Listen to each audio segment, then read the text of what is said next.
তারপর একটু নিচের দিকে চলে আসবেন। ভিডিও দেখার শুরুতে সময় সহজে স্ক্রিনশটটা আপনাকে নিতে বলা হয়েছিল। ক্লোজ ফাইলে ক্লিক করলে আপনার গ্যালারিতে নিয়ে যাবে। গ্যালারি থেকে আপনি এটাকে জমা দিয়ে দিবেন। তারপর এখানে দেখেন যে 4 মিনিট দেখা শেষ হলে আরো একটি স্ক্রিনশট, ওই সময় যে স্ক্রিনশটটা নিয়েছেন সেটা আপনি এখানে সেম ভাবে ক্লোজ ফাইলে ক্লিক করে এটাকে জমা দিবেন।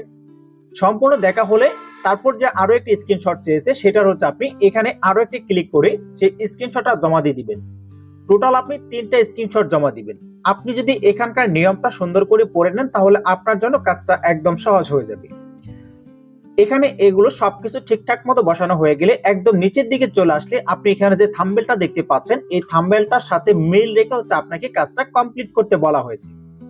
দেন এভাবে কাজটা কমপ্লিট করে সবকিছু এখানে তথ্য দিয়ে এখানে দেখতে পাচ্ছেন সাবমিট জব, এখানটাতে সাবমিট করে দিলে আপনার যদি কাজটা ঠিকঠাক থাকে তাহলে